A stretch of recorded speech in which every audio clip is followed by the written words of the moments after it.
अस्सलाम वालेकुम। आज के लेक्चर में हम डिस्कस करेंगे एट्रेन्स के बारे में। एट्रेन्स क्या चीज़ होती है। सबसे पहले हम डेफिनेशन देख लेते हैं एट्रेन्स की। Atranes are class of tricyclic molecules with 3-5 membered rings. Actually atranes क्या है, ये एक क्लास है एक ऐसी क्लास है जिसमें ये मीन्स ये जो हमारे पास एट्रेन्स है ये एक ऐसी क्लास है या फिर एक ऐसे कंपाउंड्स हैं जिनके अंदर जो मॉलिक्यूल होता है, जो भी एट्रेन्स के अंदर जो भी मॉलिक्यूल होगा या फिर जो भी हमारा कंपाउंड होगा वो ट्राईसाइक्लिक होगा। हमारा जो कंपाउंड होगा वो ट्राईसाइक्लिक होगा। और जितने हमारे जो टोटल इस जो ट्राईसाइक्लिक कंपाउंड होगा और इसमें मीन्स ट्राईसाइक्लिक मीन्स यहाँ पे 3 रिंग्स होंगी, 3 रिंग्स होंगी। और यहाँ पे टोटल जो मेंबर्स होंगे जो ये 3 रिंग्स बना रहे होंगे या फिर ट्राईसाइक्लिक कंपाउंड बना रहे होंगे तो वो टोटल 5 मेंबर्स होंगे। मीन्स 5 मेंबर्स मिलके एक ट्राईसाइक्लिक रिंग बना रहे होंगे या ट्राईसाइक्लिक कंपाउंड बना रहे होंगे या 3 रिंग्स बना रहे होंगे। तो ऐसे जो कंपाउंड हमारा होता है उसको हम एट्रेन कहते हैं। जैसे अगर हम यहाँ पे देखें, इसमें अगर हम यहाँ पे देखें तो हमारे पास 1 2 3 4 5 ये 5 मेंबर्स ऐसे हैं जो ट्राईसाइक्लिक रिंग बना रहे हैं। 1 2 3 4 5 अगर हम इसमें देखें तो एक रिंग ये बन रही है यहाँ से इधर, और ये एक रिंग ये है। फिर अगर हम यूँ जाएँ यहाँ से यहाँ, फिर यूँ ये, और ये एक रिंग ये बन रही है और फिर एक रिंग ये बन रही है। तो टोटल 5 मेंबर्स रिंग्स हैं और ये 5 मेंबर्स और ये जो 5 मेंबर्स हैं ये एक ऐसा कंपाउंड बना रहे हैं जिसमें 3 रिंग्स हैं या फिर एक ट्राईसाइक्लिक मॉलिक्यूल बन रहा है। अब इसमें क्या होता है, यहाँ पे ब्रिज हेड एटम्स मौजूद होते हैं। ब्रिज हेड एटम्स अगर मौजूद होंगे तो ब्रिज हेड एटम्स अगर हम यहाँ पे देखें, ब्रिज हेड एटम्स पहले हम देख लेते हैं। ब्रिज हेड एटम्स होते कौन से। ब्रिज हेड एटम्स ऐसे एटम्स होते हैं जो एटलीस्ट 2 रिंग्स को शेयर करते हैं। मींस अगर हमारे पास सेंटर में एक ऐसा एटम मौजूद है जो एटलीस्ट 2 रिंग्स को आपस में कनेक्ट कर रहा है तो ऐसा जो एटम होगा वो ब्रिज हेड एटम होगा। जैसे अगर हम यहाँ पे देखें, ये जो हमारा एटम है ये ब्रिज हेड एटम है। कैसे, ये जो हमारा एटम है एटलीस्ट 2 रिंग्स को आपस में ब्रिज करेगा, एटलीस्ट 2 रिंग्स को आपस में जोड़ेगा। अगर हम इसको देखें तो ये एक रिंग ये बन रही है, ओके। और इसी रिंग का ये वाला जो मेंबर है, ये जो मेंबर है ये इस रिंग के साथ भी अटैच है। तो ये इस रिंग का ये जो रिंग है, अगर हम इसमें देखें ये हमारा ब्रिज हेड एटम है क्योंकि ये एक रिंग, तो इस रिंग का ये वाला जो मेंबर है, ये वाला जो मेंबर इधर से दूसरी रिंग के साथ भी अटैच है। अब ये जो एटम है, ये वाला जो मेंबर है इस रिंग का ये वाला जो मेंबर है इस रिंग के साथ भी अटैच है। कैसे अटैच है? Due to bridge head atom. Similarly अगर हम इसको देखें तो ये भी हमारा ब्रिज हेड एटम है। ये वाला जो ब्रिज हेड एटम कैसे हुआ कि ये क्या कर रहा है कि ये यहाँ से एक साइड से एक रिंग यूँ बना रहा है इस एटम के साथ, और फिर सेकंड ये वाला जो है हमारा ब्रिज हेड एटम है दूसरी रिंग इधर से भी बना रहा है। मींस ये वाला जो हमारा एटम है ये भी 2 रिंग्स को आपस में कनेक्ट कर रहा है और ये वाला जो हमारा एटम है ये भी 2 रिंग्स को आपस में कनेक्ट कर रहा है। तो इसको हम कहते हैं ये जो हमारा एटम होगा ये ब्रिज हेड एटम होगा। अगर किसी भी कंपाउंड में 2 ब्रिज हेड एटम्स इस तरीके से रिंग्स बनाएंगे तो ऐसा जो हमारा कंपाउंड होगा वो ट्राईसाइक्लिक होगा। जैसे यहाँ पे 2 एटम्स ऐसे मौजूद हैं जो ब्रिज हेड के तौर पे अपना रोल प्ले करें तो ऐसा जो मॉलिक्यूल होगा वो ट्राईसाइक्लिक होगा। और अगर जस्ट एक सिंगल ब्रिज हेड एटम मौजूद होगा तो हमारा जो कंपाउंड होगा वो बाईसाइक्लिक कंसीडर होगा। अब अगर हम यहाँ पे देखें, इसमें ये जो हमारा ई है ये हमारा सेंट्रल एटम है। अब ये जो हमारा सेंट्रल एटम है ये कोई भी मेटल हो सकती है, नॉन मेटल हो सकती है। सिमिलरली ये जो हमारे पास वाई है, ये हमारे जो वाई हैं ये कोई भी कंपाउंड हो सकते हैं, जैसे ऑक्सीजन हो सकता है, नाइट्रोजन हो सकता है, या फिर हम इसको देख सकते हैं ये हाइड्रोजन भी हो सकता है, या ये हो सकता है नाइट्रोजन भी हो सकता है, कोई हेलोजन ग्रुप भी हो सकता है। और ये जो हमारे पास जी है ये कोई भी ऑर्गेनिक सब्स्टिट्यूएंट होगा। ये डिपेंड करेगा कंडीशंस पे, हमारे पास जी कोई भी ऑर्गेनिक सब्स्टिट्यूएंट हो सकता है। ओके जी, फिर इसके बाद आगे अगर हम नेक्स्ट आगे मूव करें, यहाँ पे ट्रांस एनुलर कोऑर्डिनेट बॉन्ड होते हैं। ओके, ट्रांस एनुलर, सबसे पहले हम देखते हैं कि ट्रांस एनुलर कोऑर्डिनेट बॉन्ड या ट्रांस एनुलर रिएक्शन क्या चीज़ होते हैं। ट्रांस एनुलर रिएक्शंस वो रिएक्शंस होते हैं जिसकी वजह से सबसे पहले जिसके अंदर क्या होते हैं कि कोवलेंट बॉन्ड की फॉर्मेशन होती है। अगर हम कहें कि ट्रांस एनुलर का रिएक्शन कौन से वाला होगा, ये फिर ट्रांस एनुलर कोऑर्डिनेट बॉन्ड कौन से वाला होगा, ये इसको हम कहेंगे ये ट्रांस एनुलर कोऑर्डिनेट बॉन्ड है। ट्रांस एनुलर कोऑर्डिनेट बॉन्ड वो होता है जिसमें जो ऑपोजिट साइड पे जो एटम्स होते हैं वहाँ पे भी रिंग बनने के चांसेस होंगे, तो उनको हम कहेंगे ये ट्रांस एनुलर कोऑर्डिनेट बॉन्ड है।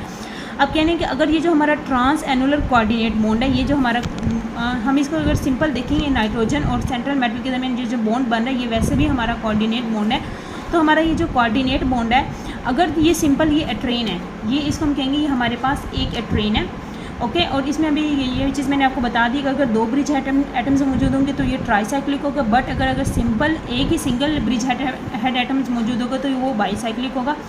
अब में हम देखते हैं, वो कहते हैं कि अगर सेंटर में हम ये ट्रांस एनुलर कोऑर्डिनेट बॉन्ड को रिमूव कर दें या इसको वीक कर दें, अगर ये स्ट्रेच हो जाए, ये वीक हो जाए, स्ट्रेच होकर वीक हो जाए, टूट जाए, अगर इस तरीके से ये जो हमारा ट्रांस एनुलर बॉन्ड है, ट्रांस एनुलर कोऑर्डिनेट बॉन्ड, अगर इस तरीके से स्ट्रेच हो जाए, अगर इस तरीके से ये स्ट्रेच होगा तो हम कहेंगे ये हमारा क्यूजी एट्रेन बन गया, ये हमारा क्यूजी एट्रेन बन गया।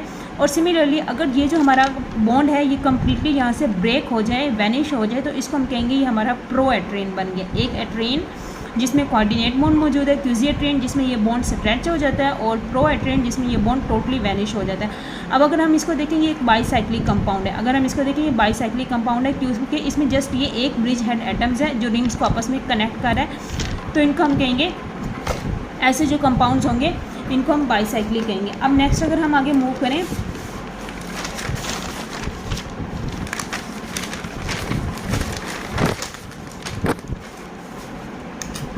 अभी जैसे मैंने पहले ही आपसे डिस्कस किया कि जितने भी मेटेलिक एलिमेंट्स होते हैं, नॉन मेटेलिक एलिमेंट्स होते हैं, ये तमाम की जो तमाम है ये एट्रेन्स का जो फिनोमिना है या फिर एट्रेन जो कंपाउंड्स है ये शो करते हैं। लेकिन जस्ट इनमें डिफरेंस ये होगा कि अगर हमारा जो सेंटर में एलिमेंट है, जो हमारा सेंट्रल एलिमेंट है, अगर वो कोई भी नॉन मेटल है, जैसे ग्रुप 13 से वो बिलोंग करता है, 14 से बिलोंग करता है या 15 से बिलोंग करता है, तो क्या होगा कि फिर हमारा सेंट्रल एलिमेंट और जो हमारा वाई होगा, वाई जो एलिमेंट होगा और जो हमारा सेंट्रल एलिमेंट होगा, इनके दरमियान जो बॉन्डिंग होगी वो कोवलेंट बॉन्डिंग होगी। अब इनके दरमियान जो बॉन्डिंग होगी वो कोवलेंट बॉन्डिंग होगी। और बाज़ दफ़े ऐसे होते हैं कि हमारे पास ग्रुप 13 या 14 या फिर 15 की वजह से हमारे पास डबल एट्रेन भी आ जाते होते हैं, ये इसको हम डबल एट्रेन कहते हैं। डबल एट्रेन क्या होगा कि डबल एट्रेन ऐसे होते हैं कि जैसे जिसमें आप यूँ कह लें कि हेक्सासाइक्लिक कंपाउंड बनता है। अगर हम इसमें देखें तो इसमें एक रिंग ये बन रही है, इसके बाद एक रिंग ये बन रही है, एक रिंग जो है वो ये बन रही है, फिर इसके बाद अगर ऊपर की तरफ देखें तो एक रिंग ये बन रही है, एक रिंग फिर उसके बाद ये बन रही है, और इसी तरीके से एक रिंग ये बन रही है। तो टोटल यहाँ पे 6 रिंग्स बन रही हैं। तो ऐसे जो कंपाउंड्स होते हैं इनको हम डबल एट्रेन्स कहते हैं। डबल एट्रेन्स उसी टाइम बनते हैं जब हमारा कोई भी कैटाइनिक एलिमेंट या फिर एनाइनिक एलिमेंट, मीन्स हमारी कोई जो मेटल है वो एनाइनिक फॉर्म में होगी या कैटाइनिक फॉर्म में होगी, तो इस कंडीशन में जो हमारे एट्रेन्स होंगे उनको हम डबल एट्रेन्स कहते होते हैं। इसके बाद इसी तरीके से जैसे नॉन मेटेलिक एलिमेंट्स हैं, ग्रुप 13, 14 और 15 के मेंबर्स एट्रेन बनाते हैं या उनकी वजह से एट्रेन बनते हैं। इसी तरीके से हाइड्रोजन एटम्स जो हैं, अगर सेंट्रल एलिमेंट जो है वो हमारा हाइड्रोजन होगा तो इस कंडीशन में भी एट्रेन बनेगा, लेकिन ऐसा जो एट्रेन होगा उसको हम प्रो एट्रेन कहेंगे। Similarly alkali metal ions, alkaline earth metal ions, ये भी एट्रेन्स बनाते हैं। अब क्या है कि इनका हम नोमेनक्लेचर जो है उसको डिस्कस कर लेते हैं। अगर हम नोमेनक्लेचर एट्रेन्स का देखें तो यहाँ पे सिंपल इससे हमें पता चल जाएगा कि एट्रेन्स को हम नेमिंग किस तरीके से करते हैं। अगर हमारा जो सेंट्रल एलिमेंट है वो सिलिकॉन है तो हम कहेंगे ये ऐसा जो एट्रेन होगा इसको हम कहेंगे सिला ट्रेन। सिमिलरली अगर हमारा सेंट्रल एलिमेंट जो है वो फॉस्फोरस है तो उसको हम कहेंगे फॉस्फर ट्रेन।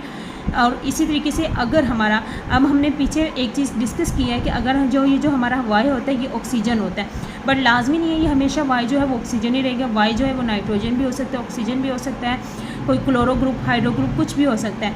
लेकिन अगर हमारा जो वाई है वो नाइट्रोजन, हाँ अगर हम फॉर एग्जांपल हम कहें कि हमारे पास एक एट्रेन है जिसमें वाई जो है वो नाइट्रोजन है और जो सेंट्रल एलिमेंट है वो सिलिकॉन है, तो इसमें जो हमारी नेमिंग होगी वो किस तरीके से होगी, एजो सिला ट्रेन। नाइट्रोजन की वजह से हम एजो मेंशन करेंगे और जो हमारा सेंट्रल एलिमेंट है वो सिलिकॉन है, डेट्स हम इसको कहेंगे एजो सिला train. Similarly azo phosphor train, और इस तरीके से हम इसकी नेमिंग करेंगे। एजो बोल्ट ट्रेन, जब अगर बोरोन होगा सेंटर में तो एजो बोल्ट ट्रेन, इस तरीके से इनको हम नेमिंग करेंगे। अब ये हमारे पास है सिला ट्रेन, ये हमारे पास सिला ट्रेन है क्योंकि जो हमारा यहाँ पे जो वाई है वो ऑक्सीजन है, तो इस वजह से हमने इसको जस्ट नेमिंग सिला ट्रेन की दी। सेंट्रल एलिमेंट सिलिकॉन है। इसी तरीके से इसको हम स्टिबर ट्रेन कहेंगे, स्टिब ट्रेन कहेंगे यहाँ पे, क्योंकि हमारा जो वाई है जो हमारा ऑक्सीजन है। अभी हमारे पास डिफरेंट एग्जाम्पल्स है जिनको हम 1 बाय 1 डिस्कस करते हैं। सबसे पहली जो हमारी एग्जाम्पल है वो हमारे पास है प्रो एजो फॉस्फर ट्रेन। सबसे पहले अगर हम इसकी नेमिंग यहाँ से चेक करें तो इसको हमने इसको प्रो क्यों कहा है, प्रो ये शो कर रहा है कि जो भी हमारा ट्रेन का कॉम्प्लेक्स होगा उसमें जो हमारा सेंट्रल एलिमेंट है और जो नाइट्रोजन जिसके साथ कोऑर्डिनेट बॉन्डिंग हुई थी उनके दरमियान कोई भी बॉन्ड नहीं होगा। जैसे अगर हम यहाँ पे देखें, अभी ये चीज़ डिस्कस भी की है,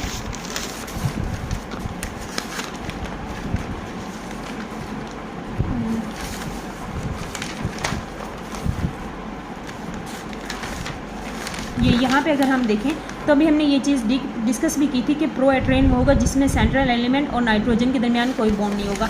तो सिमिलरली यहाँ पे इस नेम से अगर हम नोमेनक्लेचर से अगर हम नोमेनक्लेचर को सामने रखते हुए इसका कॉम्प्लेक्स को समझने की कोशिश करेंगे तो प्रो इसको हमने नेमिंग इस वजह से दिया कि सेंट्रल एलिमेंट और नाइट्रोजन के दरमियान कोई बॉन्ड नहीं होगा। एजो हमने इस वजह से नेमिंग दिया क्योंकि जो हमारा वाई है वो कोई भी नाइट्रोजन होगा, और फॉस्फोट्रेन इसको हमने इस वजह से कहा है क्योंकि जो हमारा सेंट्रल एलिमेंट होगा वो हमारा कोई भी मीन्स हमारा जो सेंट्रल एलिमेंट है वो फॉस्फोरस होगा। अगर हम इसको यहाँ पे देखें तो हमें यहाँ पे मेंशन भी किया जा रहा है कि सेंट्रल एलिमेंट फॉस्फोरस है, वाई हमारे पास नाइट्रोजन है, और ये फॉस्फोरस और इस नाइट्रोजन के दरमियान कोई बॉन्ड नहीं है।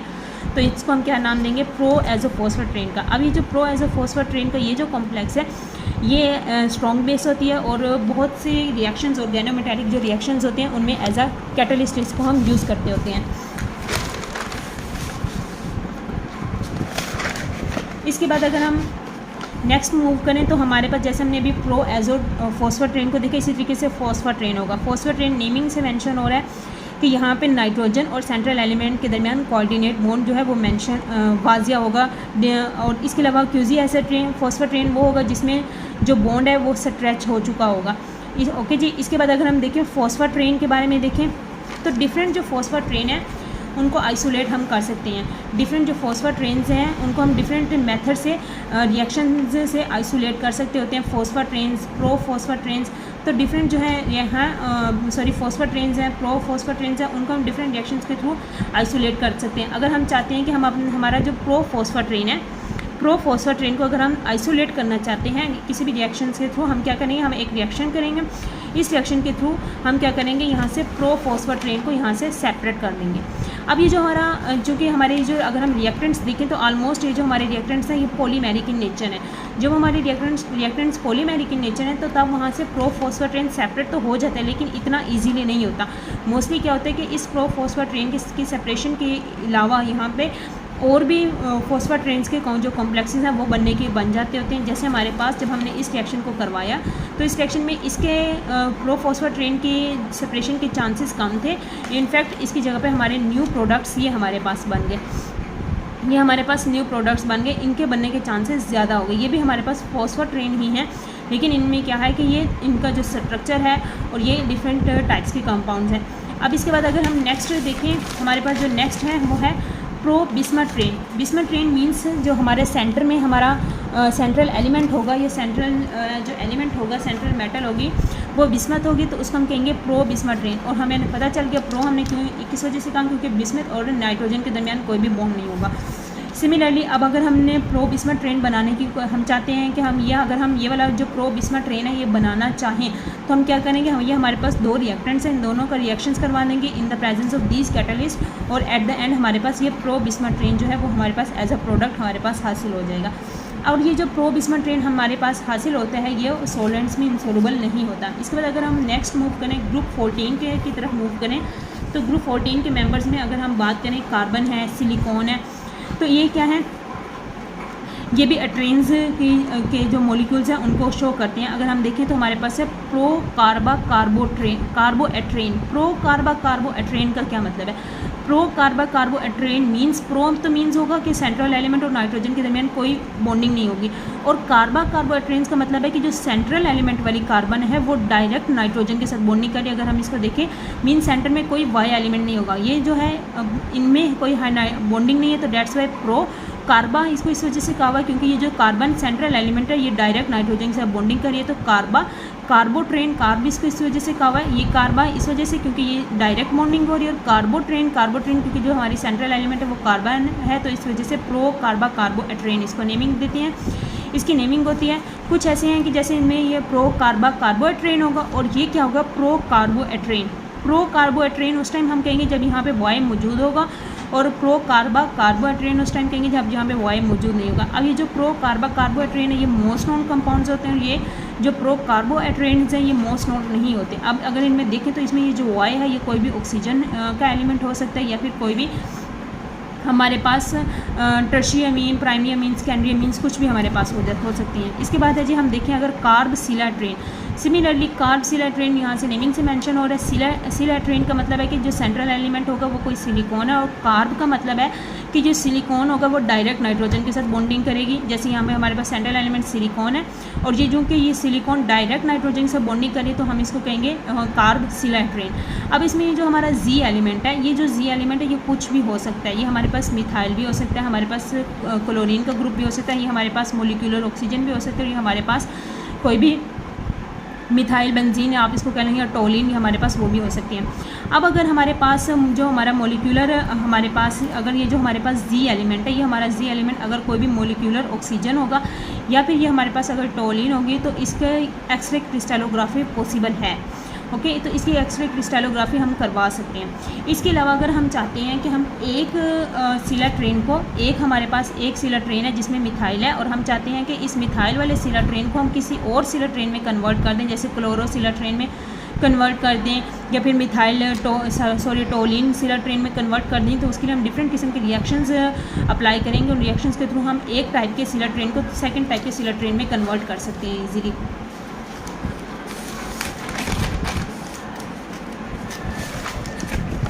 जैसे अगर हम यहाँ पे देखें, हमारे पास यहाँ पे ये मिथाइल से कार्बोसिलाट्रेन था, इसको हमने डायरेक्ट कन्वर्ट कर दिया क्लोरोसिलाट्रेन में। जस्ट इसमें इस रिएक्शन को टेक प्लेस करवाने के लिए हमारे पास मिथाइल और सिलिकॉन हमारे पास सिलिकॉन मैं मेंशन कर रही हूँ SnCl2 टिन क्लोराइड जो है ये हमारे पास होना चाहिए। तो इसकी कंडीशन में क्या होगा कि हमारे पास मिथाइल अगर जहाँ पे हमारे पास जी एलिमेंट मिथाइल था वहाँ पे ये रिमूव होकर हमारे पास क्लोरीन आ जाएगा, ये यहाँ से रिमूव हो जाएगा in the presence of this catalyst. Okay जी, फिर इसके बाद हमारे पास है जी थायोसिलाट्रेन, नेम से मेंशन हो रहा है यहाँ पे सेंट्रल एलिमेंट सिलिकॉन होगा। थायो मीन्स है कि वहाँ पे हम जहाँ पे हमारा वाई जो है वो हमारा सल्फ़र का एलिमेंट होगा, ऑक्सीजन नहीं होगा बल्कि वाई जो है वो हमारा सल्फ़र का एलिमेंट होगा, उसको हम कहेंगे थायोसिलाट्रेन। जैसे ये हमारे पास है इसको हम थायोसिलाट्रेन कहेंगे। अब यहाँ पे जो जी है वो कुछ भी हो सकता है, जैसे ये फिनाइल का ग्रुप हो सकता है, हाइड्रोजन का ग्रुप हो सकता है, मिथाइल का ग्रुप हो सकता है। इसी तरीके से अब अगर हम नेक्स्ट मूव करें ग्रुप 13 के एट्रेन्स की तरफ मूव करें, तो जो ग्रुप 13 के एट्रेन्स हैं उनमें कौन से कार्बोबोल्ट एट्रेन सिमिलर, जैसे हमने अभी कार्बोसिलाट्रेन पर, इसी तरीके से कार्बोबोर एट्रेन भी इसी तरीके से कि जो बोरोन है, बोर मीन्स बोरोन का जो बोरोन है ये डायरेक्ट नाइट्रोजन के साथ बॉन्डिंग कर रहा होगा। जैसे यहाँ पे ये जो है बोरोन डायरेक्ट नाइट्रोजन के साथ बॉन्डिंग कर रहा है, तो इसको हम कार्बोबोर एट्रेन कहते हैं। अब इसमें जो जहाँ पे ये जो आर ग्रुप्स हैं ये हाइड्रोजन भी हो सकता है और मिथाइल भी हो सकता है। अगर वो कह रहे हैं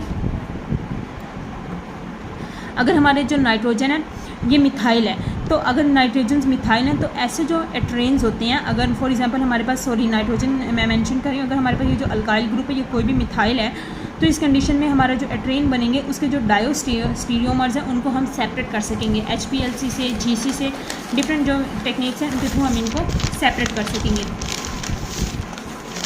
ओके जी, इसके बाद अगर हम नेक्स्ट मूव करें, अगर हमारा यहाँ पे जो हमने अभी कार्बोट्रेन को देखा है, अगर ये जो हमने कार्बोट्रेन को देखा, अगर इसमें ये जो हमारा अल्काइल ग्रुप है इनको रिमूव करके अगर हम यहाँ पे कोई हेलोजन ग्रुप्स लगा दें, तो इन हेलोजन ग्रुप्स के में हेलोजन और नाइट्रोजन और बोरोन की जो बॉन्ड लेंथ है वो हम एक्स्ट्रा क्रिस्टलोग्राफी के थ्रू मालूम कर सकते हैं। जैसे हमारे पास अल्काइल ग्रुप है, इसको हमने रिप्लेस करके इसकी जगह पे हमने एक्स क्लोरो ग्रुप या हाइड्रो ग्रुप वगैरह लगा दिया, fluoro group, chloro group, bromo group mention कर दिया, तो हम बोरोन और नाइट्रोजन की जो बॉन्ड लेंथ है उसको हम इजीली डिटरमिन कर सकेंगे एक्सरे क्रिस्टलोग्राफी के थ्रू।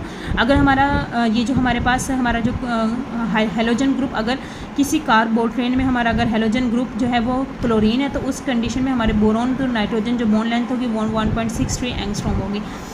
इसके बाद थायोबोल्ट्रेन, सिमिलरली जैसे अगर थायो नेमिंग से मेंशन हो रहा है कि यहाँ पे जो वाई होगा वो सल्फ़र होगा थायोबोल्ट्रेन में, और बोल्ट्रेन में सिंपल क्या होगा कि हमारा जो वायु एलिमेंट है वो ऑक्सीजन होगा, तो उनको हम कहते हैं थायोबोल्ट्रेन। आगे इसी तरीके से मूव करते हैं तो हमारे पास आ जाते हैं एलोमाट्रेन,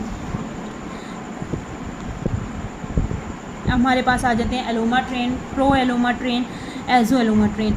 एलुमाट्रेन सिमिलरली यहाँ पे प्रो नहीं है, क्यूजी नहीं है, एलुमाट्रेन तो हमें यहाँ पे मेंशन हो रहा है कि यहाँ पे जो हमारा सेंट्रल एलिमेंट होगा वो एल्यूमिनियम होगा और सेंट्रल एलिमेंट और नाइट्रोजन के दरमियान कोऑर्डिनेट बॉन्ड होगा प्रो, इसको हम कहेंगे एलुमाट्रेन। प्रो एलुमाट्रेन जिसमें नाइट्रोजन और ऑक्सीजन के दरमियान कोई भी कोऑर्डिनेट बॉन्ड या कुछ भी नहीं होगा। और एजो एलुमाट्रेन कौन से होंगे, जहाँ पे ये ऑक्सीजन की जगह पे नाइट्रोजन होगा तो उनका हम एजो एलुमाट्रेन कहेंगे। ऑक्सीजन की जगह पे नाइट्रोजन होगा और इस नाइट्रोजन और इस एल्यूमिनियम के दरमियान बॉन्ड होगा तो इनको हम कहेंगे एजो एलुमाट्रेन।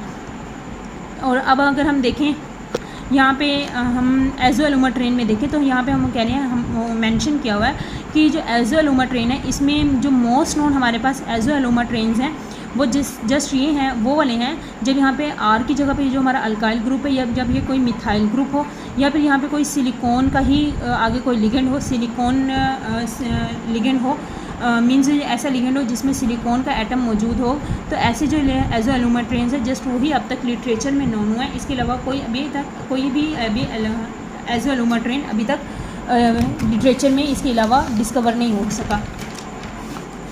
सेकेंड, अब नेक्स्ट अगर हम मूव करें ग्रुप 12 की तरफ, तो ग्रुप 12 में जो हमारे पास मोस्टली ये जो कॉम्प्लेक्सेस हैं ये ट्रांजिशन कॉम्प्लेक्सेस हैं, तो इनमें ट्रांजिशन मेटल्स के कॉम्प्लेक्सेस हैं। इनमें ग्रुप 12 में जैसे कैडमा ट्रेन्स, जिंका एट्रेन। कैडमा एट्रेन कौन से वाले हैं, जिस मीन्स यहाँ पे जो हमारी सेंट्रल एलिमेंट होगी वो मेटल होगी, वो कैडमियम होगी, और जिंक एट्रेन मीन्स हमारा जो सेंट्रल एलिमेंट होगा वो जिंक होगा।